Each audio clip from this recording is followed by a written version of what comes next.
Assalamualaikum warahmatullahi wabarakatuh.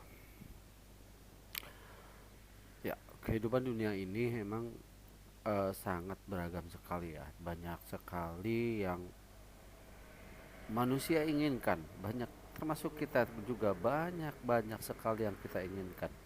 Menginginkan kekayaan, menginginkan kehidupan yang lebih mulia, menginginkan popularitas dan lain sebagainya.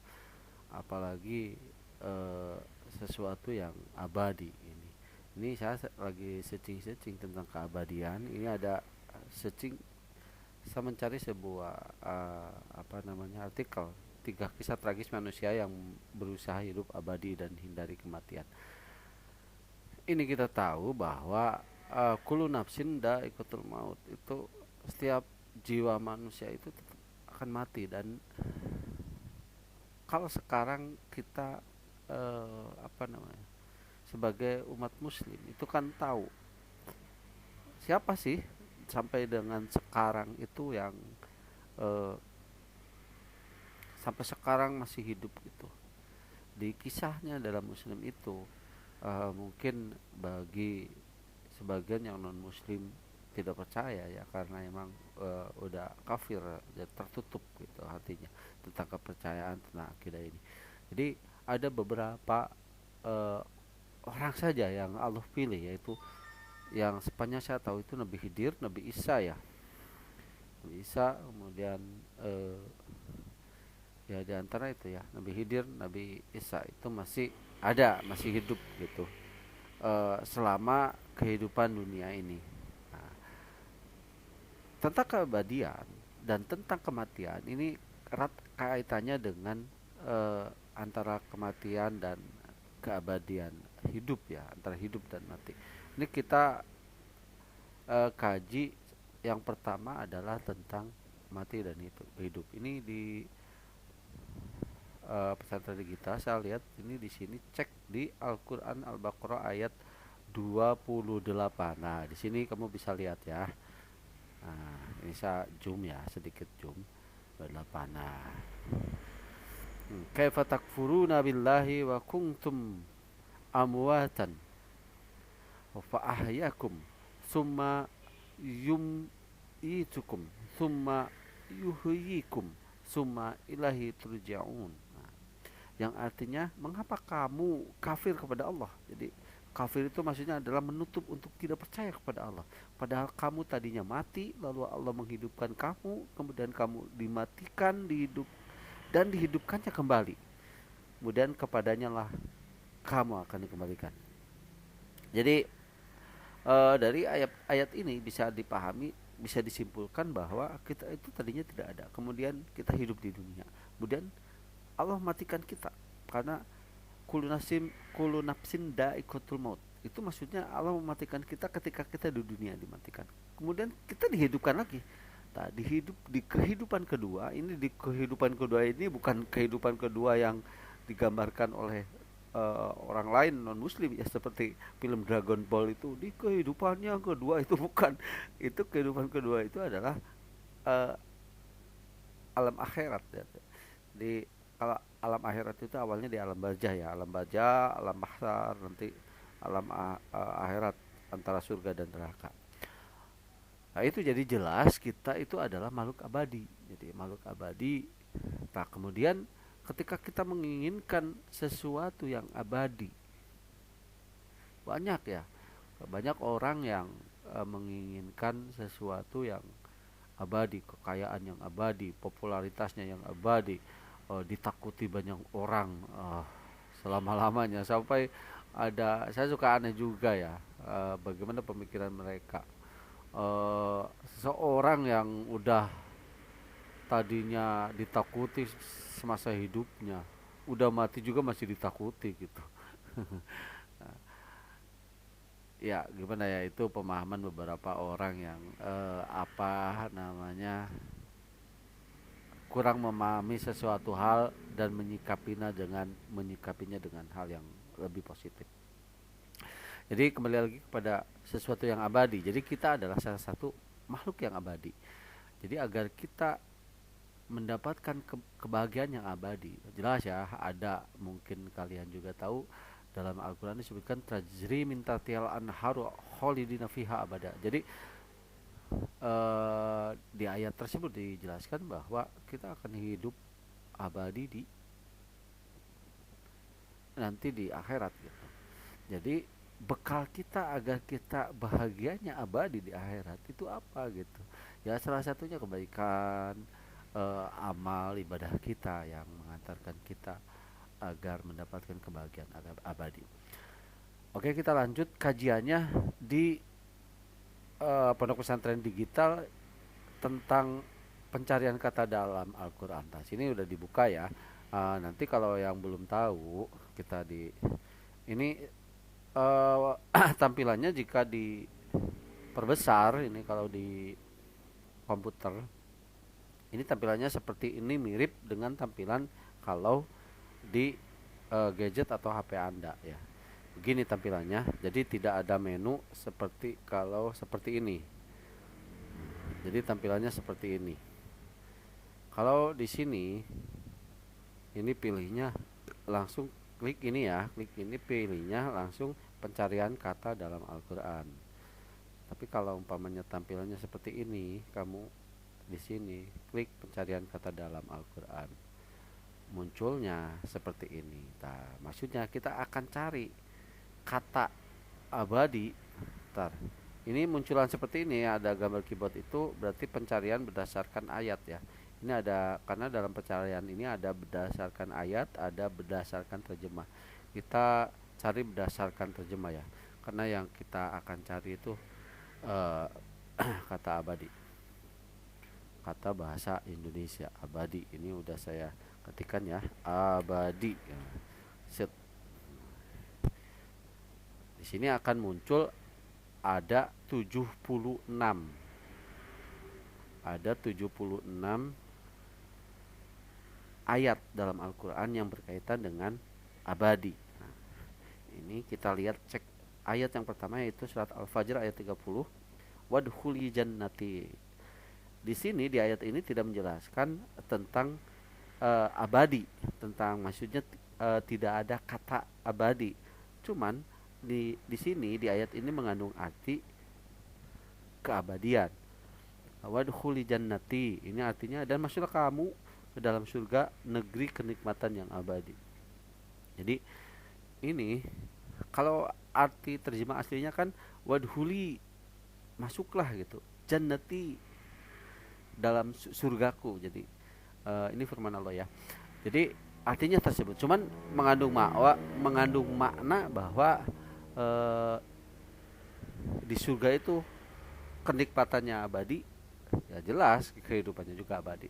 Kemudian di ayat berikutnya di surat Al-Kahfi ayat 3 ini ada langsung katanya eh, abadi gitu, mengandung kata abadi, makithina fihi abada. Nah, jadi eh, menjelaskan tentang sesuatu yang abadi, ya kehidupan, tetap kehidupan di surga kelak gitu. Kemudian ada ayat berikutnya watadarunal akhirah. Ini juga menjelaskan seperti tadi di surat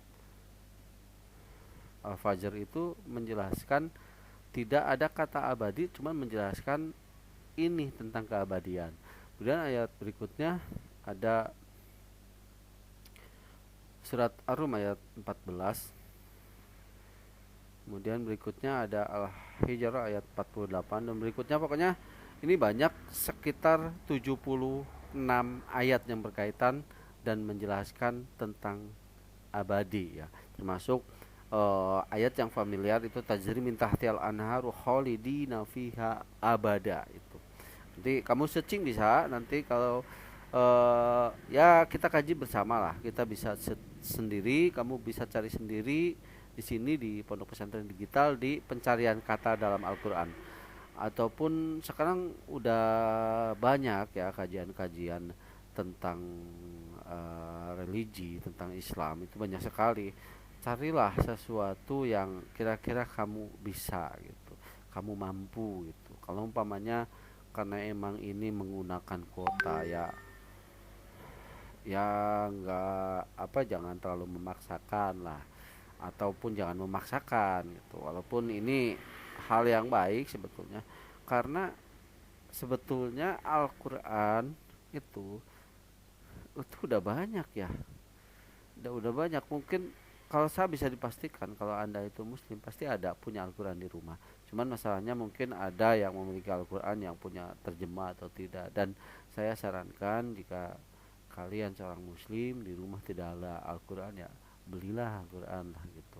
Kalaupun umpamana nggak mampu nggak bisa beli Al-Quran, masa HP bisa beli gitu. Ataupun kita bisa memanfaatkan dengan gadget atau HP Anda itu dengan Al-Quran, download Al-Quran digital online, Al-Quran terjemah online, banyak aplikasi dan lain sebagainya. Banyak ya, banyak. Cuman ada beberapa kendala lagi, permasalahan di zaman sekarang, di zaman now itu biasanya berkaitan dengan eh, faktor usia ya. Biasanya yang orang-orang pada udah tua itu kadang aduh, kalau cara Jawane, wong Jawane gue bulah orang itu lah, gue orang bisa gitu. Jadi eh memang HP itu kaitannya dengan anak-anak zaman now gitu, anak zaman now, anak-anak muda sekarang ya. Justru itu kebanyakan mereka menggunakan hal-hal dengan hal-hal yang manfaatnya kurang ya, banyak yang madaratnya yang itu. Ya banyak lah, saya nggak bisa nyebutin isi suudon dengan suatu aplikasi atau apalah, banyak ya, banyak banyak sekali. Jadi carilah sesuatu yang manfaat lah, jangan yang madarat, karena emang kita menginginkan kehidupan abadi dan kenikmatan abadi kan gitu. Jadi ya tolonglah ini diingatkan untuk bisa apa, seimbang, balance antara kehidupan ngurusin dunia dan ngurusin akhirat.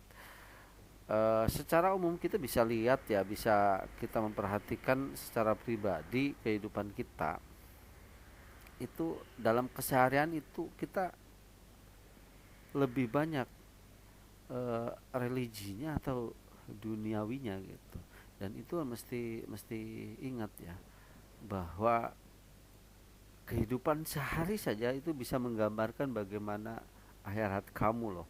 Gampangnya begini, nanti di timbangan kita kan itu adalah ada timbangan mizan ya. Pas mizan itu, mizan pas di apa namanya, eh, alam barzah ya, alam mahsyar itu, antara ditimbang antara kebaikan dan keburukan. Nah, lebih banyak mana gitu.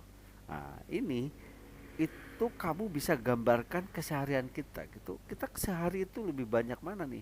Banyak baiknya apa banyak buruknya? Banyak dunianya, kita banyak ngurusin dunia atau banyak ngurusin akhiratnya?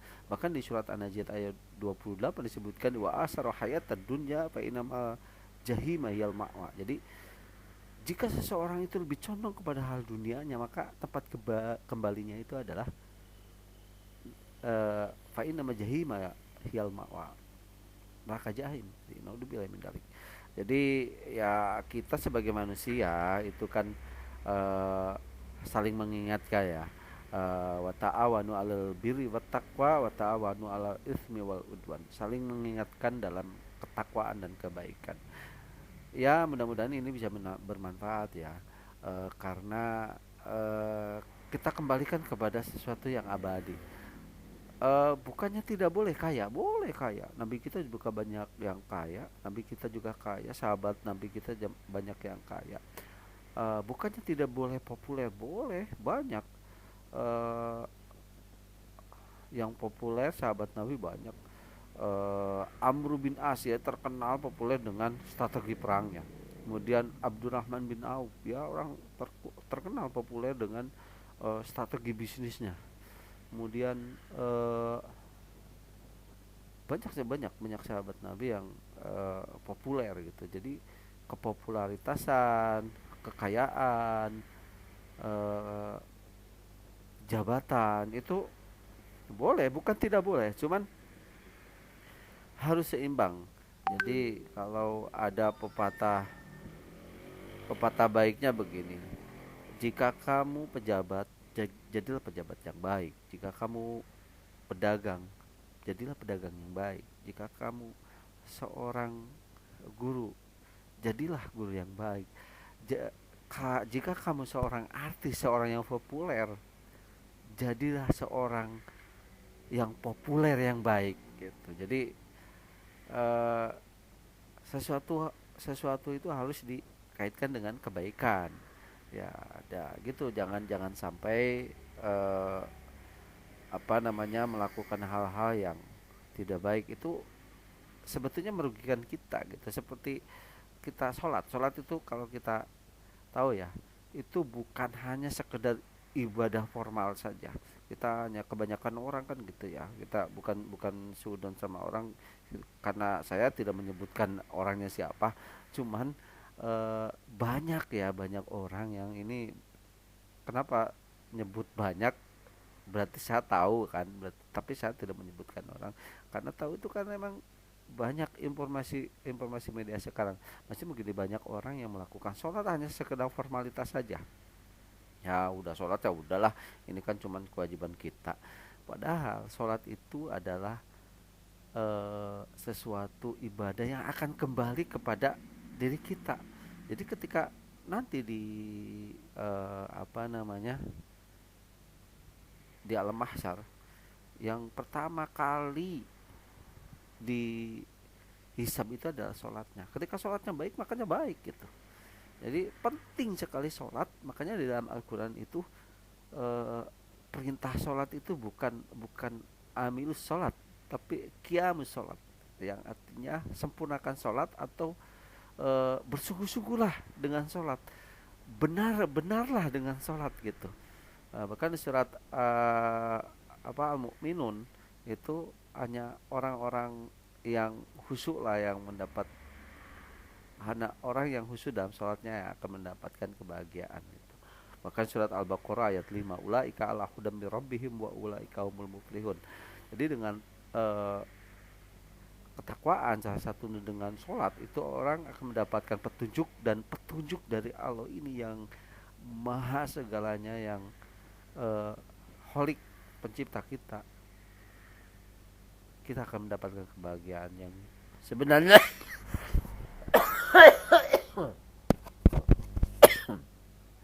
Kalau batuk nah ini, ketika kita melakukan sesuatu, kenapa ini terjadi, ini banyak. Ketika kita memikirkan melakukan sesuatu ini, kenapa ini terjadi, ini kita kembali kepada Al-Quran lagi. Ulaika ala dalam Al-Qurannya ayatil liqaumi yatafakkarun. Jadilah sesuatu itu yang terjadi itu membuat kita berpikir gitu. Baik itu sesuatu hal yang kita inginkan atau sesuatu yang tidak kita inginkan, itu ayatil liqaumi yatafakkarun. Kenapa menjadi begini gitu. Banyak kisahnya. Ya, itu saja mungkin ya tentang keabadian. Ya intinya kita kaji bareng karena saya juga masih belajar. Mudah-mudahan ini bisa bermanfaat. eh, dan ini saya sampaikan ini dengan kaitannya dengan blog Pondok Pesantren Digital, supaya kita bisa memahami dengan mudah eh, Al-Quran sebagai petunjuk kita tentunya, orang-orang yang bertakwa. Jadi jelas kalau Al-Quran itu petunjuk bagi orang yang bertakwa. Jadi kalau ada orang yang eh, nggak mau dengar atau nggak mau petunjuk dari Al-Quran, ya itu udah bisa disimpulkan dia bukan orang yang bertakwa. Itu jelas kata Al-Quran kan, dalikal kitabul la raiba fihi hudal lil muttaqin. Al-Baqarah itu ya ada ya, di awal awal surat Al-Baqarah disebutkan bahwa Al-Quran itu adalah petunjuk bagi orang yang bertakwa. Jadi kalau nggak mau dengar tentang Al-Quran, dia jelas bukan orang bertakwa. Walaupun di KTP-nya Islam, kalau nggak mau dengar dengan eh, petunjuk dalam Al-Quran, jelas dia bukan orang yang bertakwa. Ini ada sedikit kisah ya. Mungkin ini banyak yang terjadi ketika saya kemarin beberapa hari kemarin ngumpul-ngumpul sama temen yang bisa dibilang ya orangnya reman lah gitu, orangnya reman. Dan kebetulan saya eh, suka bisa menyesuaikan diri gimana lah gitu ya. Kalau umpamanya lingkungannya begitu kan eh, mesti kita bisa menyesuaikan diri. Pas ada temennya lagi gitu supaya ngingetin si temennya itu yang kebetulan temen juga sama saya yang tukang mabuk dia ada jadi ada beberapa orang ya teman saya temen-temen yang ngingetin temennya masih suka mabuk, ada yang temen yang masih suka mabuk itu tuh udah nggak mabuk lagi gitu. Dia ngomong ke seorang itu yang ngingetin, tapi bukan saya ya yang ngingetin, karena saya bingung kalau berkomunikasi dengan mereka mesti gimana. Dia ngomong, si preman itu dia bilang ya, lo kamu ceramah di masjid aja deh, jangan di sini gitu. Jadi itu apa ya namanya, aduh berat sekali ya, berat sekali karena emang naudzubillah min dzalik, mudah-mudahan Allah memberikan hidayah kepada mereka yang emang tidak mau diperingati sesuatu hal yang kebaikan ya gitu. Sangat sayang sekali karena emang eh, apa namanya, mengingatkan seseorang itu harus dengan cara tertentu tentu saja. Cara tertentu bahkan di Al-Quran disebutkan wadkur illa sabili rabbika bil hikmati wal maudatil hasanah, jadi dengan cara baik dan hikmah gitu. Nah, cara baik dan hikmah itu bagaimana, jadi harus menyesuaikan kondisi tertentu gitu. Nah, tapi tetap pelajaran kita bagaimana menyampaikan dakwah kita, menyampaikan kebaikan-kebaikan kepada teman-teman kita itu. Lihat bagaimana Nabi, lihat bagaimana sahabat-sahabat Nabi, bagaimana para ulama salaf, bagaimana para guru-guru kita bisa menyampaikan kebaikan kepada eh, teman-teman kita atau kepada orang lain. Oke, begitu saja tentang keabadian, tentang abadi, bahwa kita termasuk eh, makhluk yang abadi nantinya. Dengan kehidupan yang abadi nanti, kita menginginkan kebahagiaan yang abadi. Ketika kita menginginkan keabadian yang abadi, harus melakukan apa bekal kita agar kita bisa mendapatkan kebahagiaan yang abadi. Begitu saja, mudah-mudahan ini bisa bermanfaat. Mohon maaf bila ada kesalahan. Assalamualaikum warahmatullahi wabarakatuh.